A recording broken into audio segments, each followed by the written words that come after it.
Good afternoon, everybody. Sean Hewitt here from the Trusted Business Community Association, and today I'm joined by Hannah Campbell, Mental Health Happy. She runs a company called Soul Focus, and she's been running that business now for just over 3 years.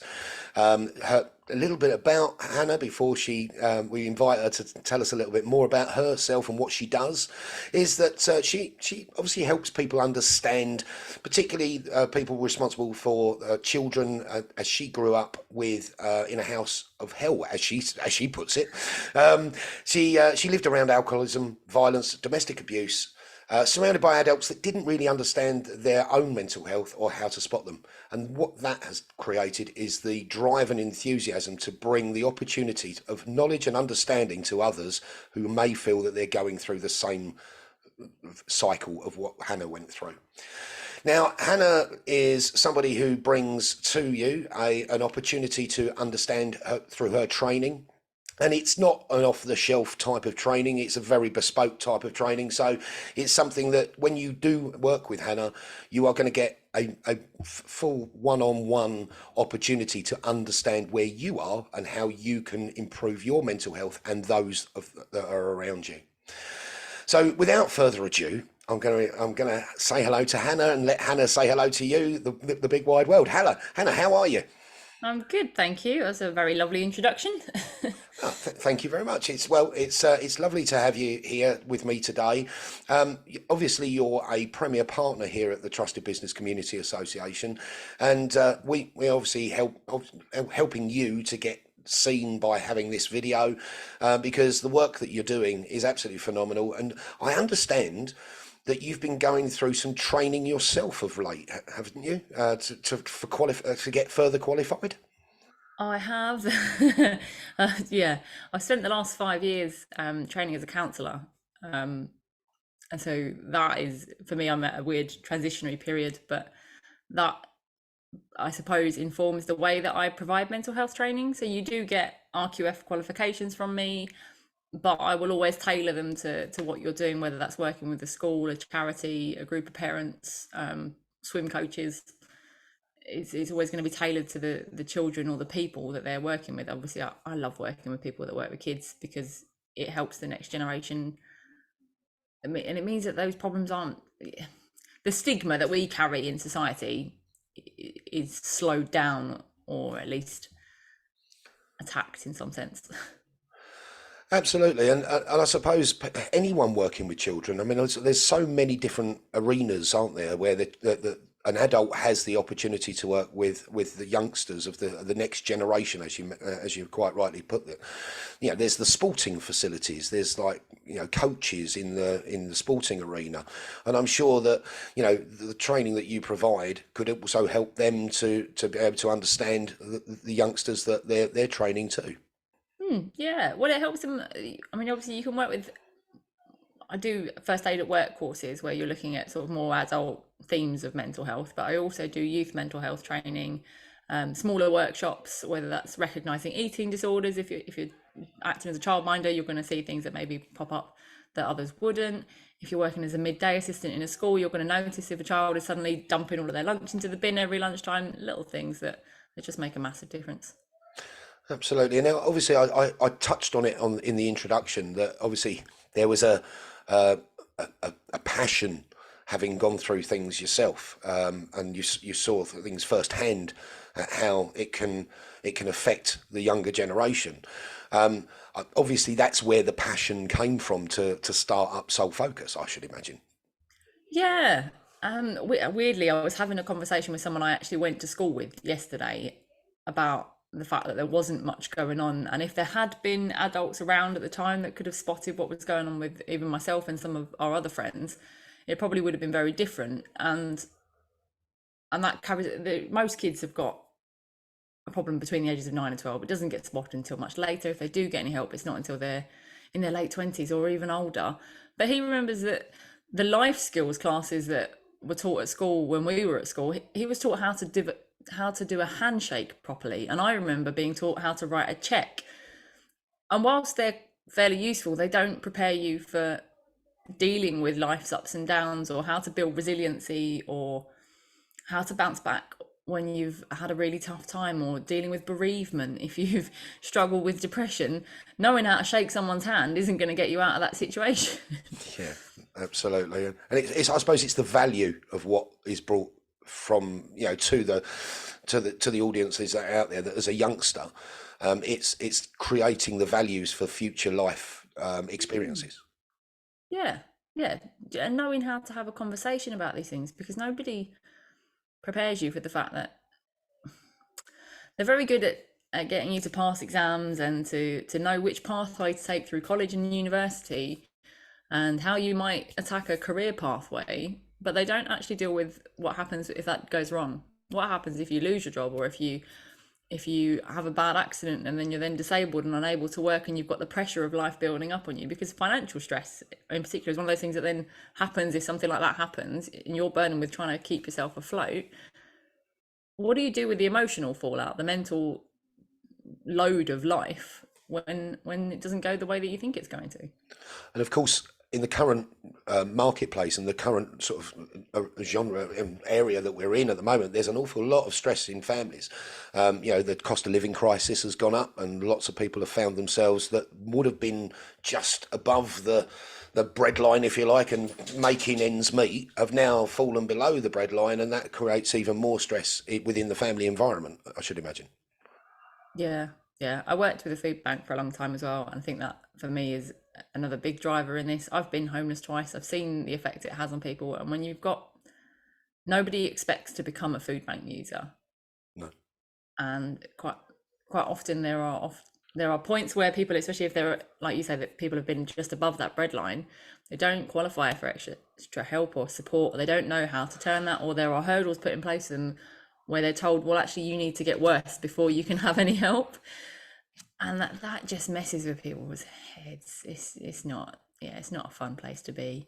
There's there's a whole host of problems with that system that I'm not in a position to fix. But if I can help people to to give themselves the skills to to thrive, or to be able to support other people when they can see that other people are in those situations, then I'm happy.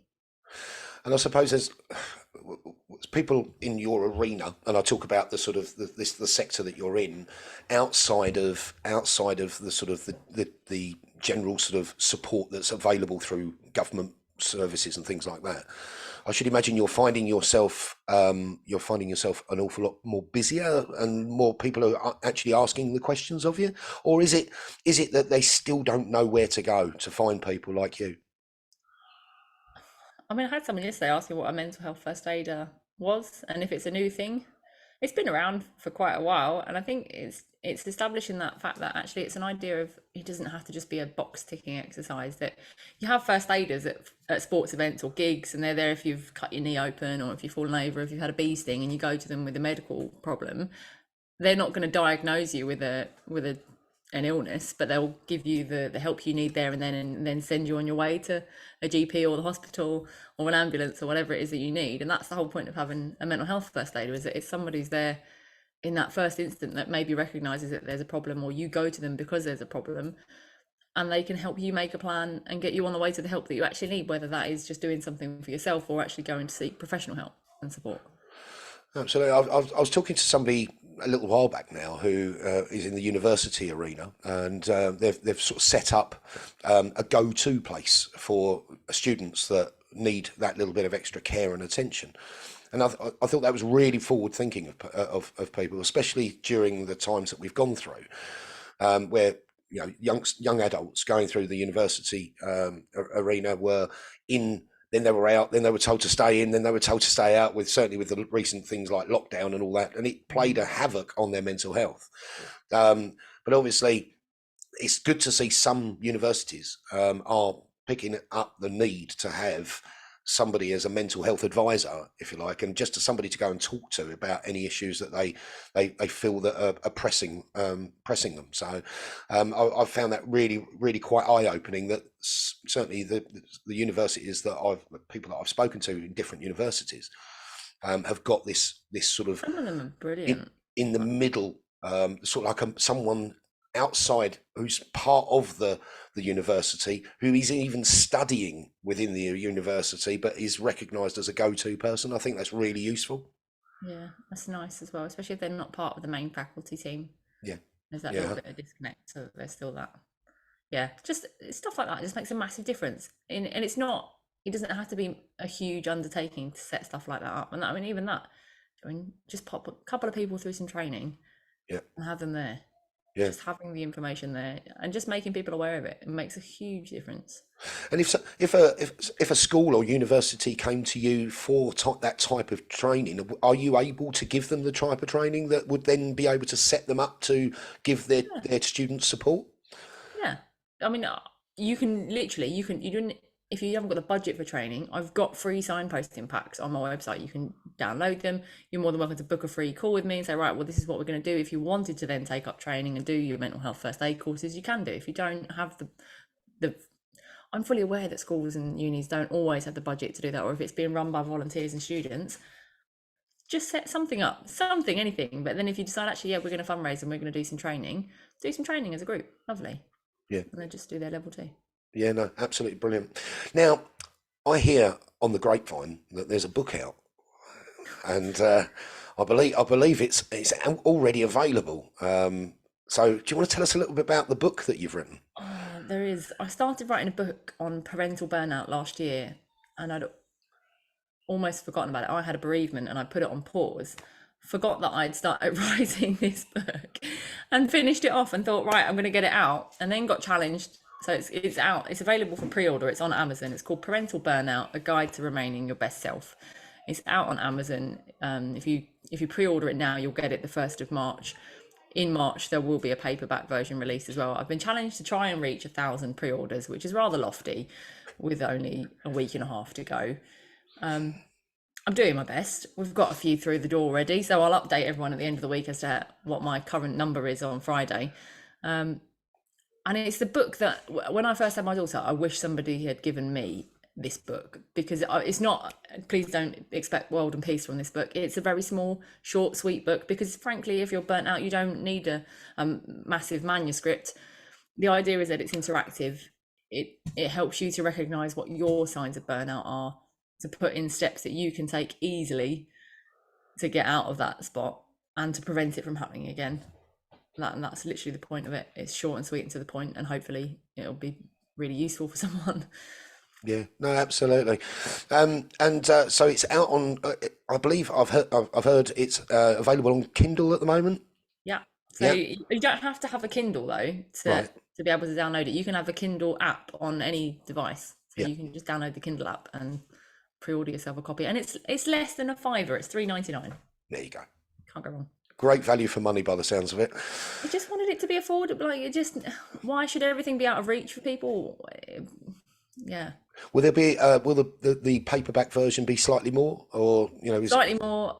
I need to upload the finished paperback manuscripts, and I'll find out. So Yeah, hopefully not more than a tenner though.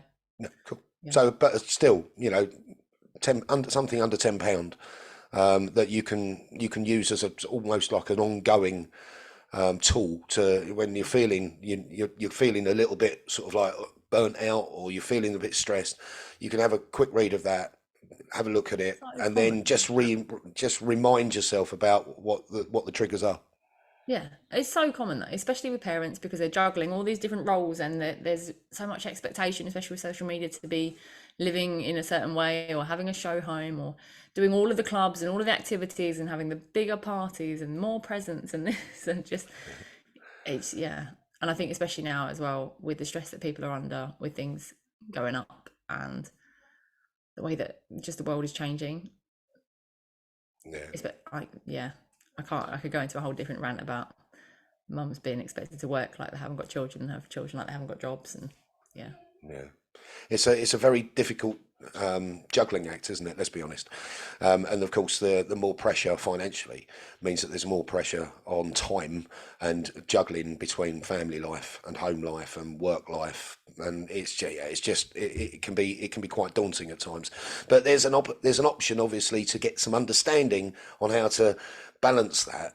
And that's obviously by coming to yourself. and gaining an opportunity to get some training.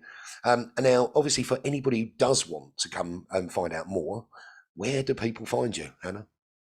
You find me on LinkedIn, Hannah May Campbell. I think my middle name is in there most likely. Or if you search mental health happy, I come up.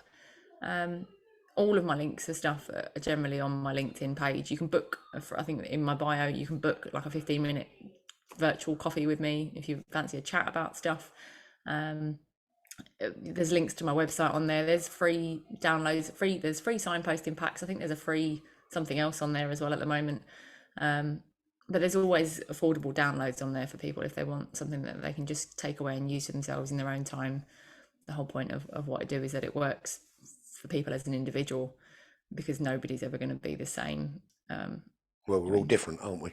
So yeah, we all work differently. We all tick differently, but different people have different tick boxes. It's we're all individual, so it's nice to actually have that bespoke personal service of understanding, rather than something that you, like you say, would be sort of a syllabus off the shelf type thing, and a pointing, as pointing somebody in the direction that you might think they're in, but when in fact they might need something more bespoke, and that's where you come in to offer that more bespoke package.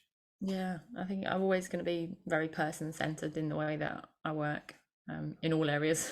Yeah, absolutely. I think person-centered, and I would also add heart-centered. Hannah, having met you and know you as well as I do, you are somebody who's always looking to help others.